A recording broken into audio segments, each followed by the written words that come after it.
हे दोस्तों, नमस्ते, राधे राधे, जय श्री कृष्णा दोस्तों। तो कैसे हैं आप लोग? उम्मीद करती हूँ बहुत मस्त स्वस्थ और अच्छे होंगे। तो चलते हैं दोस्तों। जैसा कि आप लोगों को तो पता ही है कि अभी मैं अपने चैनल पे सिर्फ और सिर्फ वृंदावन की ही सीरीज डाल रही हूँ, वृंदावन की ही वीडियो अपलोड कर रही हूँ। तो दोस्तों, आज मैं आप लोगों को एक ऐसे दर्शन स्थल की ओर लेके जाऊंगी, एक ऐसे दर्शन स्थल की वीडियो मतलब मैं आप लोगों को दिखाऊंगी जिन्हें कृष्णा जी के सबसे बड़े भक्त रसखान जी की यादों में बनाया गया है, जिसे कहते हैं रसखान समाधि स्थल। जो कृष्ण जी के सबसे बड़े भक्त हैं, इन्होंने कृष्णा जी की लीलाओं का अपनी आंखों से दर्शन किया है। और रसखान जी कहते हैं, धूरी भरी अति शोभित श्याम जू, ऐसे बनी सिर सुंदर चोटी, खेलत खात फिरे अंगना पर, पैजन बाजत पिरी कचौटी, या छवि को रसखान बिलोकत, या छवि को रसखान बिलोकत, बालत काम कला निचकोटी। अरे काग के भाग बड़े सजनी, हरि हाथ से ले गयो माखन रोटी। तो जैसा कि मैंने आपको ये पद सुनाया है, ये ऐसे भक्त का सुनाया है जिन्होंने भगवान श्री कृष्ण के अपने कृष्ण जी को मतलब उनको अपनी आंखों से उन्होंने दर्शन किया है। उनका नाम है रसखान। अब रसखान जी के पद में जो मैंने अभी सुनाया कि धूरी भरे अति शोभित श्याम जू, धूरी भरी अति शोभित श्याम जू, ऐसे बनी सिर सुंदर चोटी, खेलत खात फिरे अंगना पर, पैजन बाजत पिरी कचौती, या छवि को रसखान बिलोकत, या छवि को रसखान बिलोकत, या छवि को रसखान बिलोकत। यानी सभी को रसखान जी देख रहे हैं और कहते हैं कि बालत काम कला निच चोटी, अरे काग के भाग बड़े सजनी, हरि हाथ से ले गयो माखन रोटी। तो इस वीडियो में मैं आपको एक ऐसे भक्त, ऐसे संत के और ऐसे दिव्यांत के आपको समाधि के आपको दर्शन कराने जा रही हूँ कि जिनका आप जानते हैं, जिनका नाम है रसखान जी। तो मैं आपको आज रसखान समाधि के दर्शन कराने जा रही हूँ। यहाँ से रसखान जो है ये वृंदावन में रसखान रमन रेती की 3 किलोमीटर की दूरी में है। आइए तो मैं आपको लेके चलती हूँ और रसखान के समाधि स्थल का अनुभव लेते हैं कि किस तरह से उन्होंने यहाँ पर भगवान की बाल लीलाओं का आनंद लिया है। तो राधे राधे दोस्तों, ये गोकुल और महावन के बीच में स्थित है रसखान की समाधि स्थल। आप सबको भी करवाते हैं दर्शन, और दर्शन क्यों ना करवाएं। ये कहते हैं एक मुसलमान होते हुए भी भगवान कृष्ण के अनंत भक्त रहे। इन्होंने कोई धर्म नहीं देखा भक्ति में, तो उनको तो चर्चा हमारे इनकी चर्चा तो हमारे सारे सनातन धर्म में है ही। और उनके अलावा हम संसार को भी एक प्रेरित करके दिखाना चाहते हैं कि किस तरह एक भक्त सारी मर्यादाओं को तोड़कर शिखर पर जा सकता है। और वह भक्त है, जैसा कि आप लोग जानते हैं, रसखान जी। जैसे ही हम एंट्री करेंगे ना, तो यहाँ पे बहुत सारे पद लिखे हुए आपको दिखेंगे, और इस पद में उन्होंने कृष्णा जी की बाल लीलाओं का संपूर्ण वर्णन किया है। वो सारी लीलाएं जिन्हें रसखान जी ने अपनी आंखों से देखा है, कृष्ण जी की सारी लीलाओं को उन्होंने अपनी आंखों से देखा है।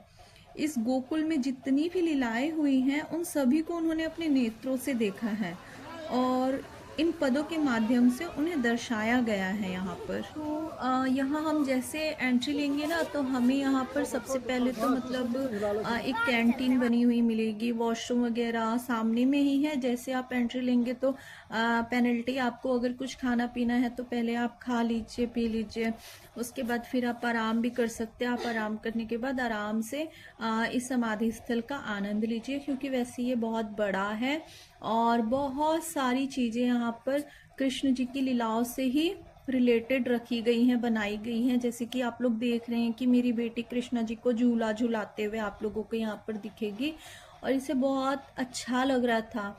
ये यहाँ से हट ही नहीं रही थी कि मम्मा मुझे बहुत अच्छा लग रहा है, बहुत अच्छा लग रहा है। और ये कृष्ण जी की फोटो बनी हुई है पत्ते पे, तो ये इन्हें गोद में उठा लियो, बोलती मम्मा इन्हें घर ले चले। फिर यहाँ से इसे हटाया हम लोगों ने कि बेटा अब चलो, जब तक मेरी छोटी वाली बेटी भी आ गई।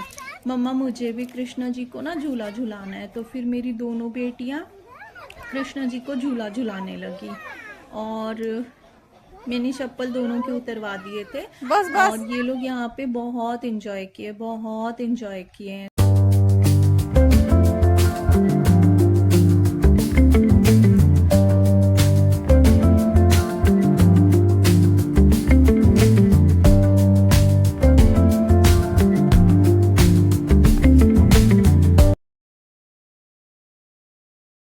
बहुत इंजॉय किए दोस्तों। उसके बाद फिर यहाँ पे मैंने एक स्लो मोशन पे इनकी वीडियो बनाई। फिर हम यहाँ से आगे बढ़े और ना यहाँ पे एक लघु चलचित्र चलाया जाता है जो रसखान जी की जीवनी को इसमें मतलब बताया गया है कि रसखान जी कहाँ से थे, कैसे वो कृष्ण जी के इतने बड़े भक्त बने। ये बिल्कुल फ्री ऑफ कॉस्ट है। आप मतलब अंदर जाने के बाद जब ये लघु चित्र खत्म हो जाएगा तो फिर आप 1 घंटे का है। और दोस्तों इसके बाद आप अपनी इच्छा अनुसार जितने भी देना चाहते हैं पैसे वो आप उसमें डाल सकते हैं। और इसमें इनकी जीवनी का वर्णन किया गया। तो आप लोग भी सुनिए कि रसखान जी कौन थे। सैयद इब्राहिम था। इनका जन्म शाही परिवार के पठान कुल में हुआ था। जीवन के सारे सुख संसाधन उपलब्ध थे, किसी बात की कोई कमी नहीं थी। लेकिन सत्ता के संघर्ष में जब दिल्ली शमशान में परिवर्तित होने लगी तो रसखान का मन विचलित हो उठा। दिल्ली छोड़ वो वृंदावन चले आए और कृष्ण के प्रति ऐसे आसक्त हुए कि बस सदा के लिए यहीं के होकर रह गए।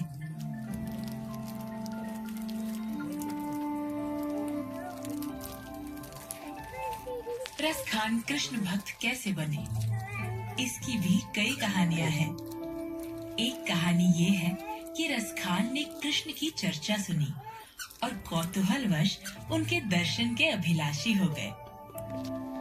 एक कहानी ये भी है कि रसखान ने कहीं कृष्ण के चित्र को देखा और देखते ही ऐसे मोहित हुए कि दर्शन पाने स्वतः वृंदावन तक खींचे चले आए। कृष्ण के दर्शन हेतु मंदिर गए, मगर मुसलमान वेशभूषा में होने के कारण मंदिर में प्रवेश नहीं मिला। दुखी हो गए। क्या करें, कुछ समझ में नहीं आ रहा था। आहत होकर गोविंद कुंड के पास बैठ गए। 3 दिनों तक न कुछ खाया न पिया, बस कान्हा का नाम लेते रहे और फिर वहीं बेसुध होकर गिर पड़े।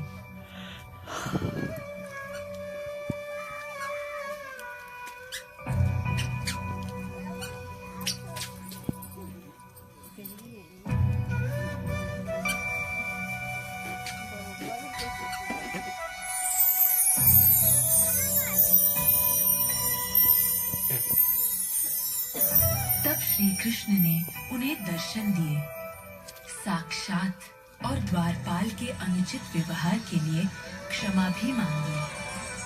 श्री कृष्ण ने ही उन्हें रसखान नाम दिया। रसखान अर्थात रसों की खान।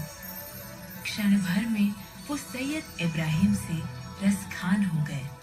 कृष्णमय रसखान।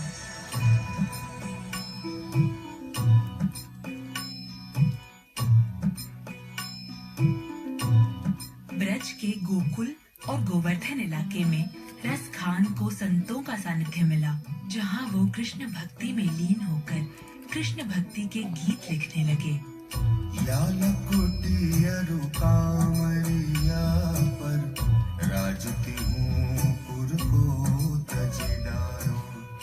उनकी लेखनी में कृष्ण के रूप माधुर्य, ब्रज महिमा, राधा कृष्ण की रासलीलाओं का अद्भुत वर्णन है।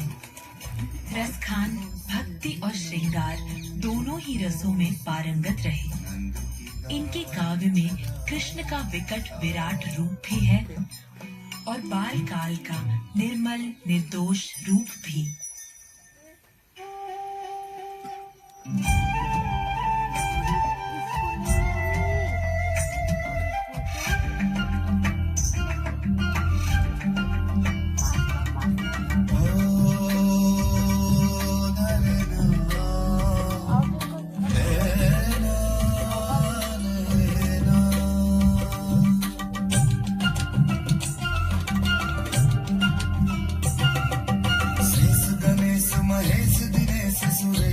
जाहि निरंतर गावे,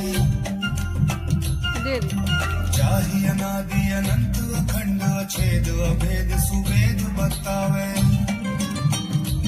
ओ नारद से सुख व्यास रहे, पछिहार दाऊ कुल पार न पावे। ताहि अहीर की छोहरिया, छचिया भरी छाछ पे नाच नचावे।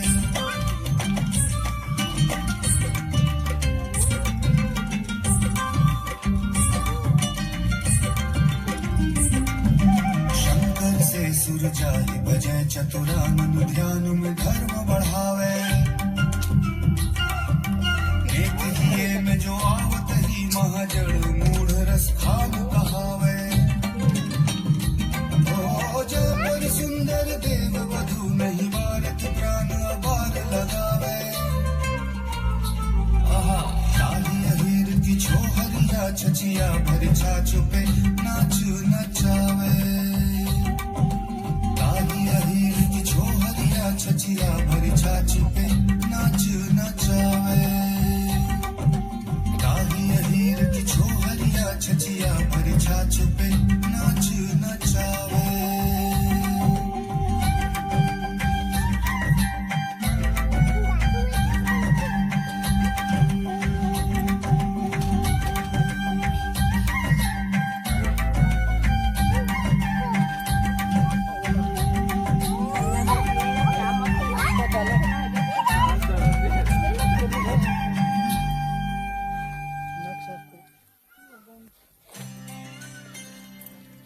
प्रेम रसखान के जीवन का आधार था। उन्होंने अपने जीवन की सार्थकता तभी जानी जब वो कृष्ण प्रेम में रत हुए, आतुर हुए। उन्होंने ग्रंथ ज्ञान को प्रेमासक्ति के अनुभव के सामने तुच्छ माना और कहा कि परमानंद की कामना पूर्ति करनी हो तो सांसारिक जीवन के मोह माया को त्याग कर कृष्ण भक्ति में लीन होना होगा। यही जीवन का सबसे बड़ा सुख है। कृष्ण हो।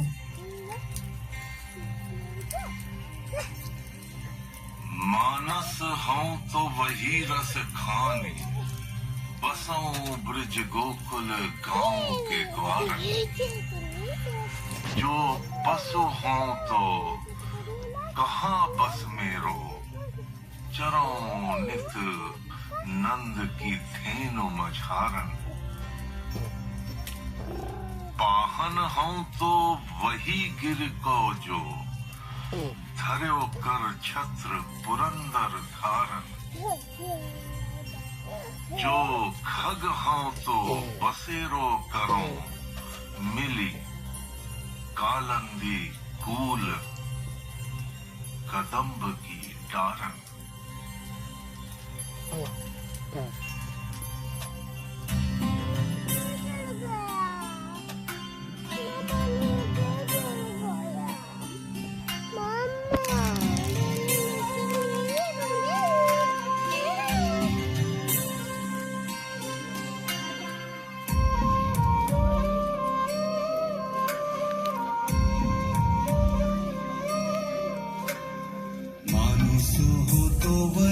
रस खानी बसो ब्रिज गोकुल गांव के द्वार।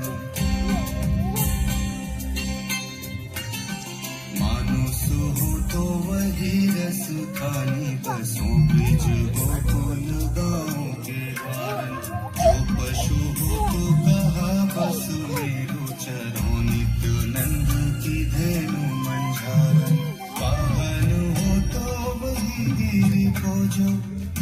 तो ये रसखान जी के जीवन के बारे में इसमें बताया गया कि वो कैसे कृष्ण जी के इतने बड़े भक्त बने दोस्तों। तो फिर हम यहाँ से निकलने के बाद बाकी की जो हमारी और प्लेसेस जो बची हुई थी यहाँ पे, उसका हम लोगों ने अनुभव लिया।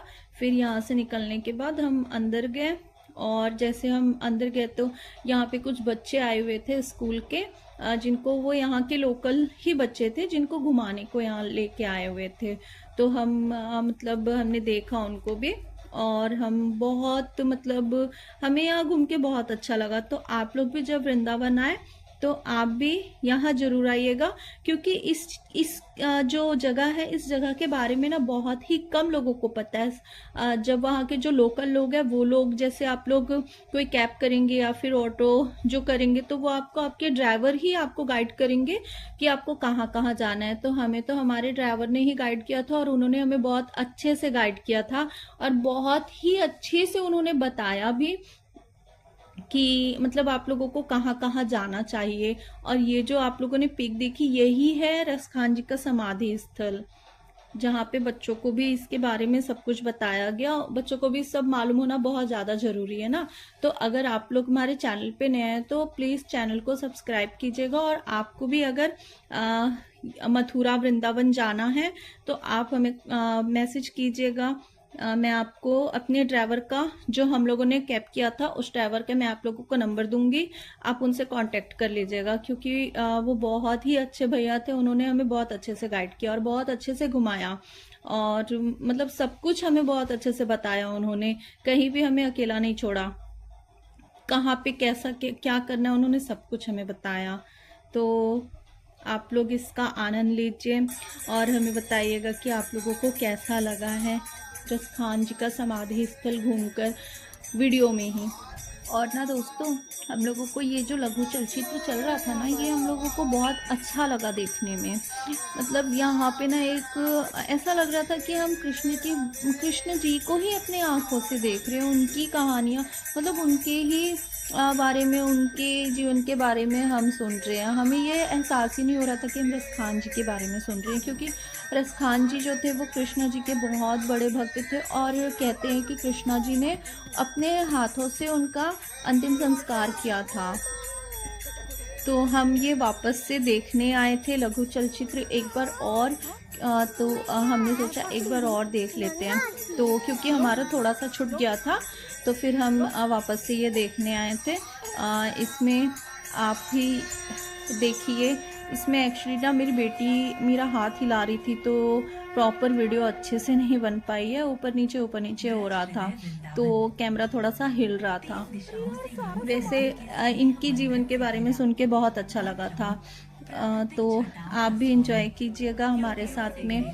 और अगर आप लोगों को वृंदावन मथुरा आना हो तो आप लोग कमेंट कीजिएगा, हम आपको गाइड करेंगे, बहुत अच्छे से गाइड करेंगे कि कहाँ कैसे जाना है। और वैसे मैं वो वाली भी वीडियो डालूंगी कि मतलब जो जो जगह कहाँ आप रुक सकते हैं, बहुत ही कम दामों में आपको होटल्स भी मिल जाएंगी, और बहुत अच्छे अच्छे होटल्स मिलेंगे रुकने के लिए। मैं आपको उन सारी चीज़ों के बारे में बताऊंगी। मैंने उसकी भी वीडियो बनाई है, और मैं वो वीडियो भी अपलोड करूंगी, बहुत जल्दी अपलोड करूंगी। तो आप लोग उसमें देखिएगा कि कहाँ कहाँ आप जा सकते हैं और कैसे कैसे जा सकते हैं। उसमें हम सारी चीज़ों के बारे में मतलब गाइड करेंगे कि वृंदावन में कितनी सारी घूमने वाली जगह आप कितने दिन में घूम सकते हैं। और ड्राइवर का अगर आप लोग बोलेंगे तो मैं ड्राइवर का नंबर भी दूंगी, क्योंकि वो वहाँ के फेमस ड्राइवर है और उनको ही सब बुक करते हैं। और ये जो ड्राइवर थे ना, ये हमें भी बहुत मुश्किल से मिले थे। हमारे जो होटल वाले भैया थे, उन्होंने ही हमको नंबर दिया था। एक्चुअली वो उनके पहचान वाले थे, तो इसलिए हमें नंबर मिल गया, अदरवाइज वो नहीं दे रहे थे। क्योंकि जितने और ड्राइवर रहते हैं ना दोस्तों, तो वो आपसे पैसे भी ज़्यादा लेंगे और आपको सिर्फ 3-4 जगह घुमा के छोड़ देंगे, लेकिन जो फेमस मंदिर है वो सारी जगह आप लोगों को आप नहीं घुमाएंगे, नहीं लेके जाएंगे। क्योंकि मेरी जो एक कज़न है, उसने खुद ही बताया कि हम 2 दिन के लिए गए थे वृंदावन भाभी, और उसने हमसे 1500 ऑटो वाले ने लिया है, और सिर्फ हमें 2 जगह ही घुमाया। और 2 जगह घुमाने के बाद में वो हमें बोलता है कि बस इतनी ही जगह है वृंदावन में घूमने के लिए। अब वो लोग क्या करते, न्यू थे, तो फिर उनको कुछ समझ में भी नहीं आया, तो फिर वो बेचारे रिटर्न आ गए। लेकिन हमें जो हमारे ड्राइवर मिले थे वो बहुत ही अच्छे थे।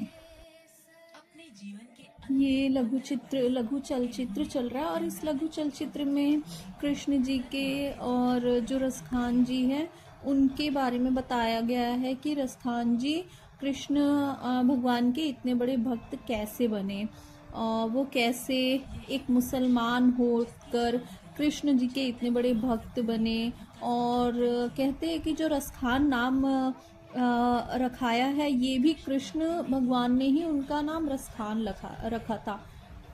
और इस चलचित्र में सब कुछ दिखाया गया है कि रसखान कौन थे, कहाँ से आए, कैसे वो मतलब मथुरा आए, गोकुल आए, कैसे कृष्ण जी के इतने बड़े भक्त बने, सब कुछ इसमें दिखाया गया है।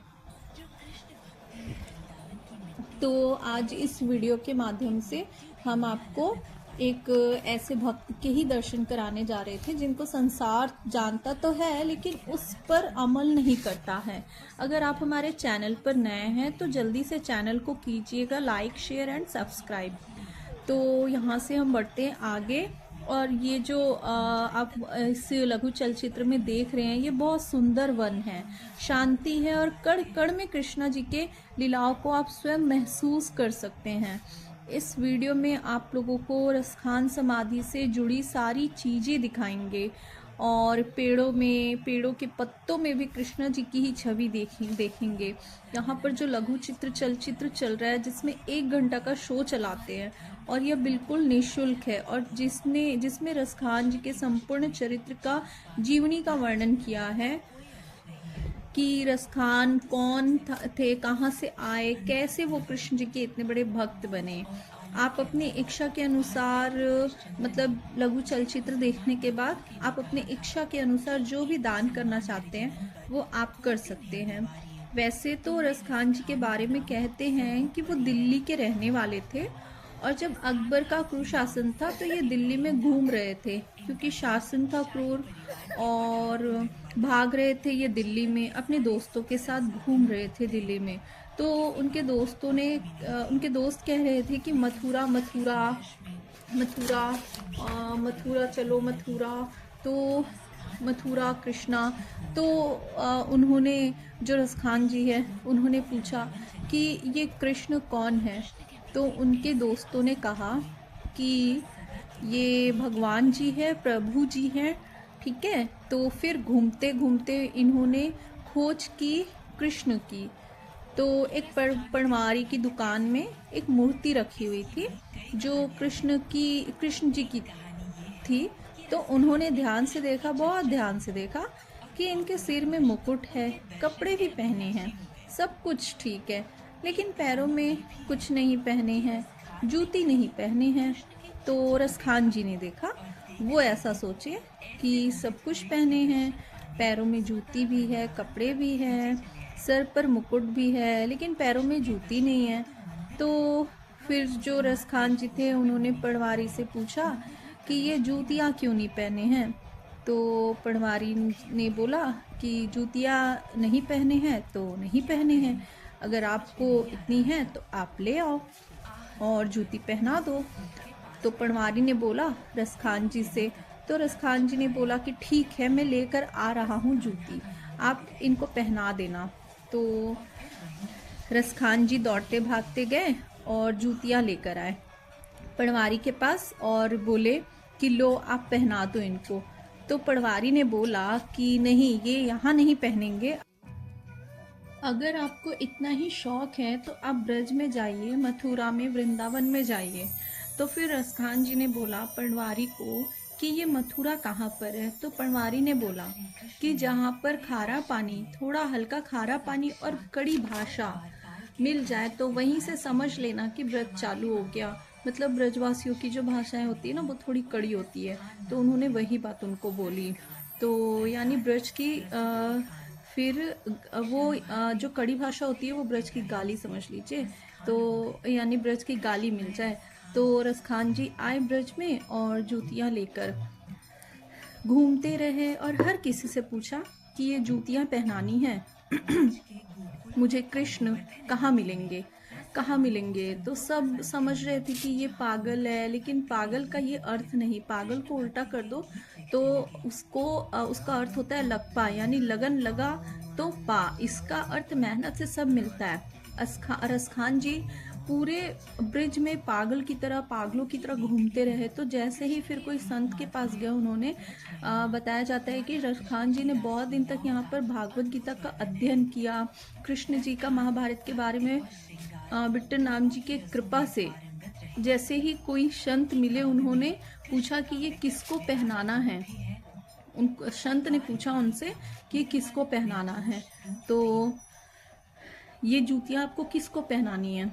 तो रसखान जी ने बोला कि ये मुझे कृष्णा जी को पहनानी है। तो संत ने बोला कि आप बिहारी जी के पास जाओ। बिहारी जी के पास गए तो किसी ने घुसने नहीं दिया अंदर। बिहारी जी के पास रसखान जी को किसी ने भी घुसने नहीं दिया।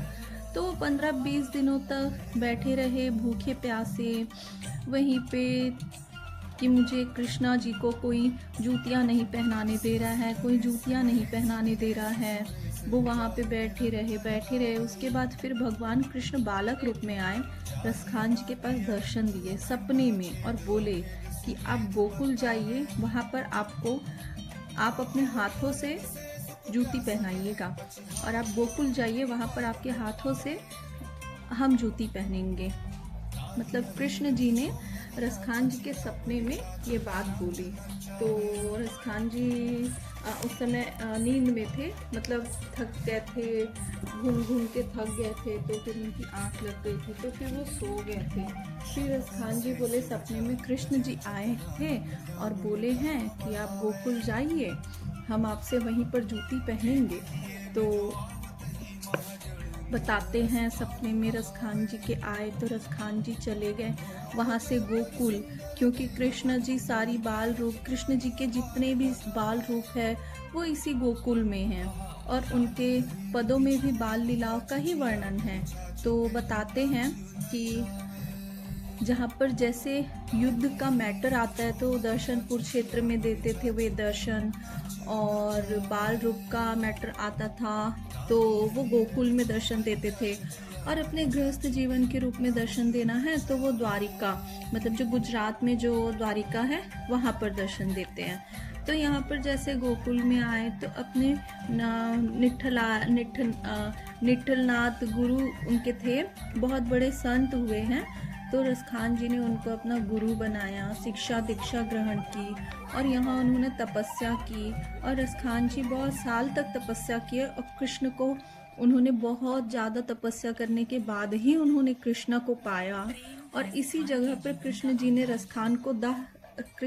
रसखान का दाह संस्कार किया है और रसखान जी ने यहीं पर कृष्ण जी को जूतियाँ भी पहनाई।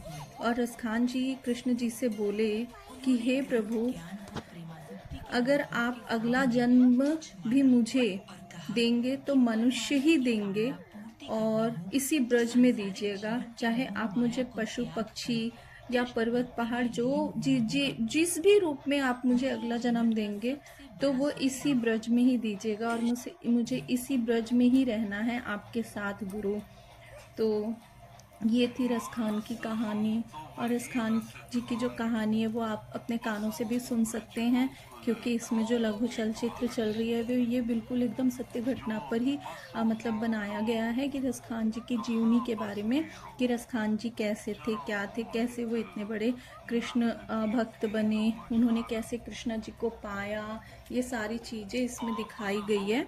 तो आप कैसे कृष्ण जी ने उनका दाह संस्कार किया, ये सारी चीज़ें इसमें दिखाई गई है। तो इसके शुरू वाले पेज में मैंने जो लघु चलचित्र है वो आवाज़ के साथ में लगाई है, वॉइस के साथ। इसमें भी वॉइस से आप सुन सकते हैं उनकी सारी जीवनी के बारे में, उनकी जीवनी कथा के बारे में।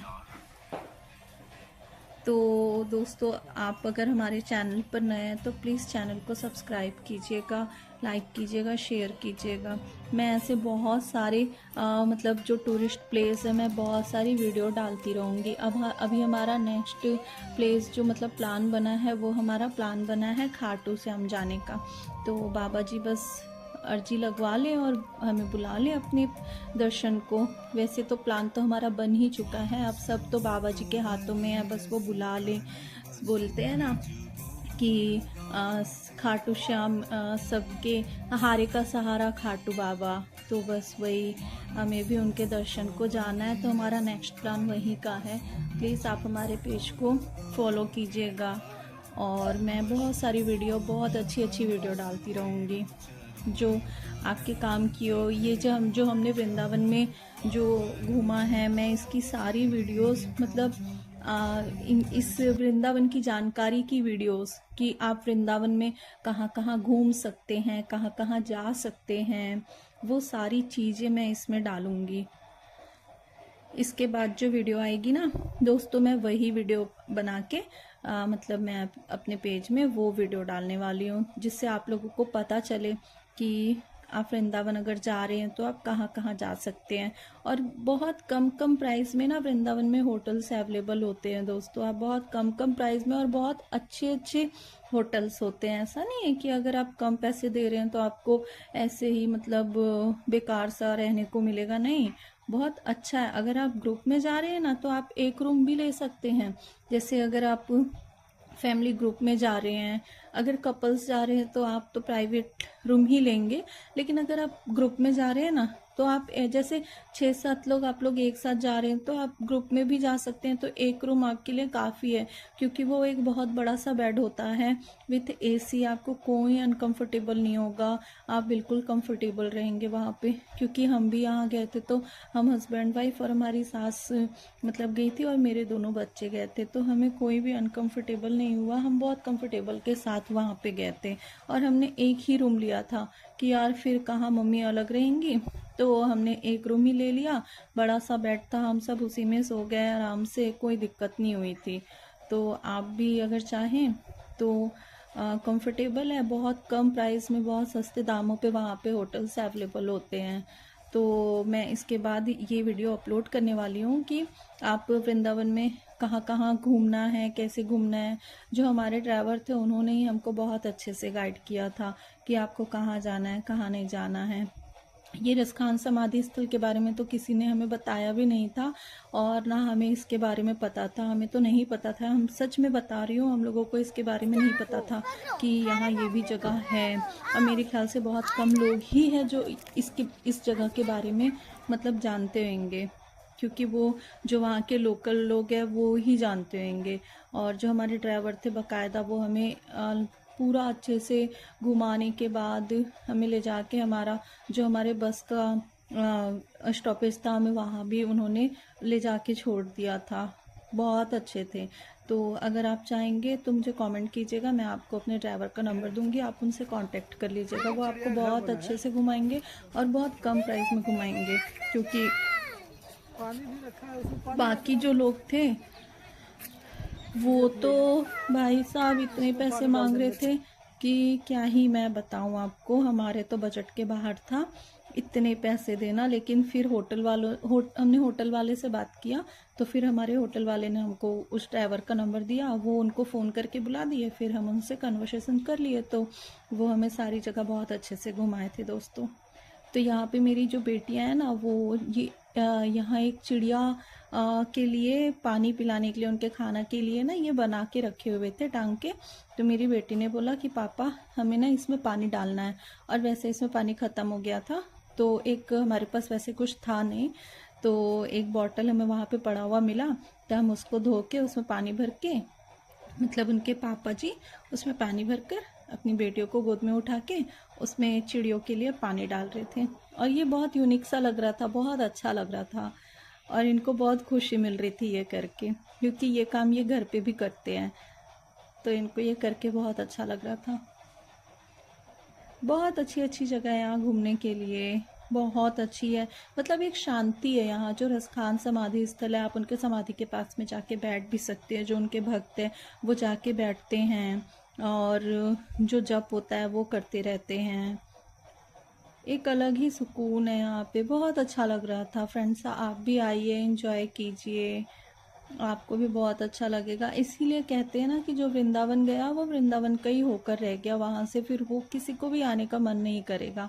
हम भी गए थे तो हमें भी यहाँ से आने का मन नहीं कर रहा था।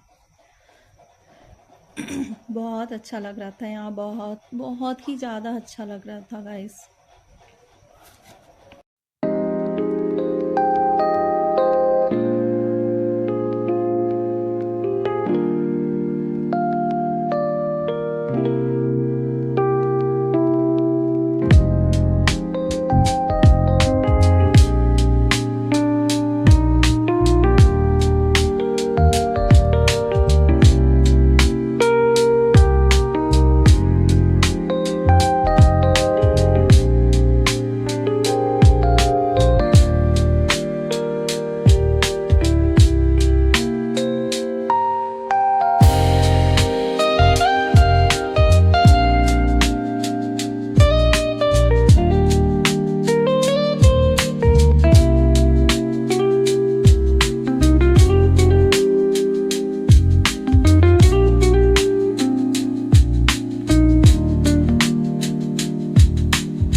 एक मिनट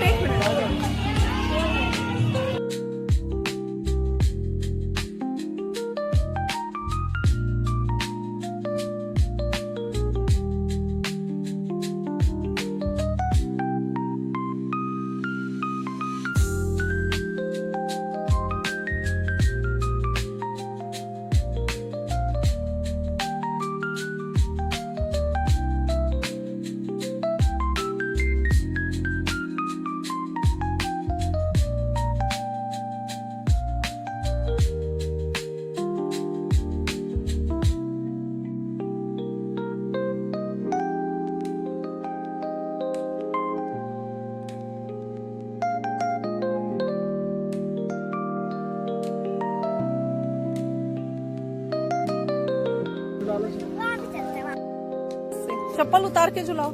चप्पल पहन के नहीं झुलाते, उतार दो चप्पल। उतारो ना, कुछ नहीं है। चलो दोनों हाथ से। खींच भी नहीं पा रही है।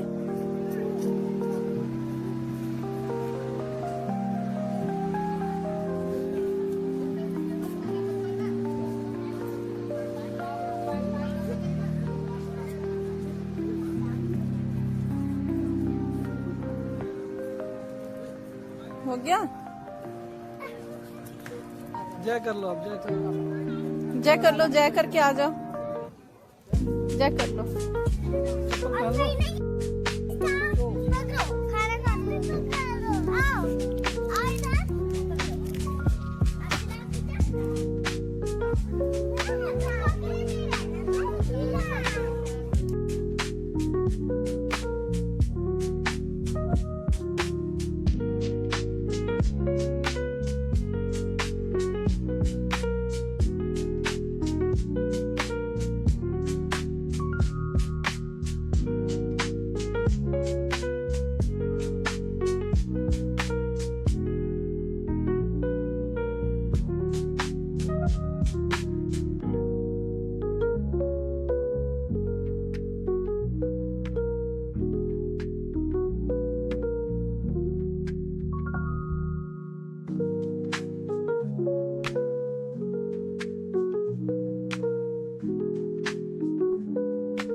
बस बस।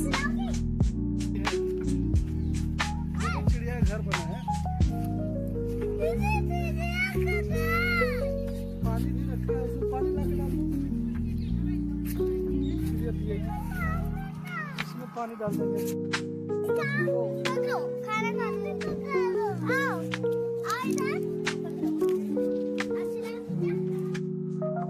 चप्पल उतार के झुलाओ। चप्पल पहन के नहीं झुलाते, उतार दो चप्पल। उतारो ना, कुछ नहीं है। पानी भी नहीं। चलो दोनों हाथ से। खींच भी नहीं पा रही है।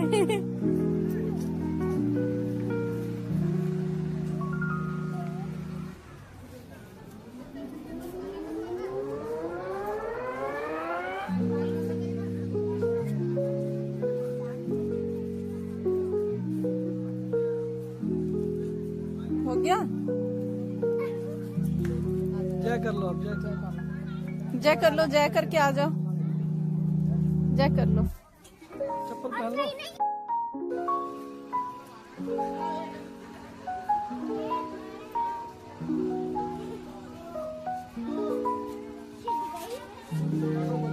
हाँ, कृष्ण जी को झुला लो, चलो।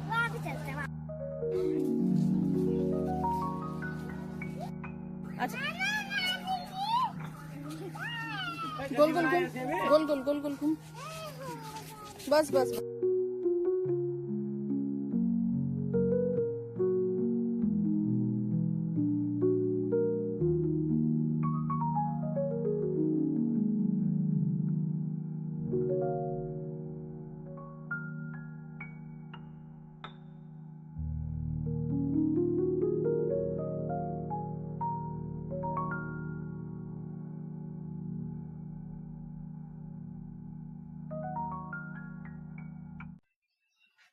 उसके बाद गाइस हम यहाँ पे इंजॉय किए, घूमे फिरे, फिर यहाँ पे हमने थोड़ी बहुत फ़ोटोज़ वगैरह खिंचवाई और फिर हमारा टाइम हो रहा था यहाँ से जाने का क्योंकि हमको नेक्स्ट का भी जाना था।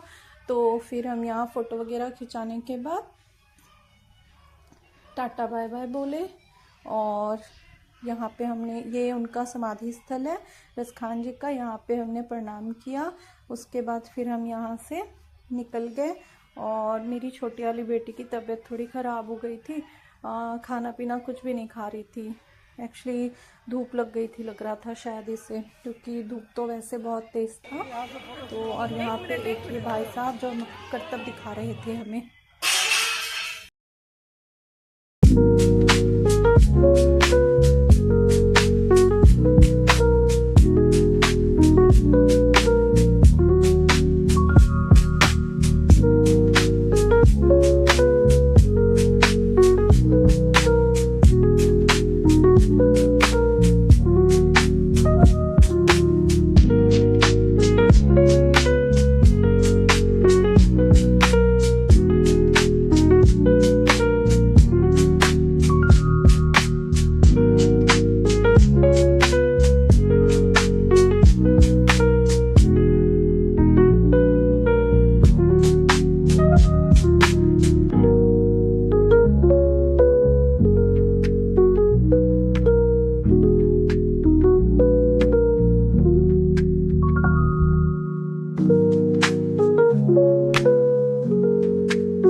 secrets untold, carrying tales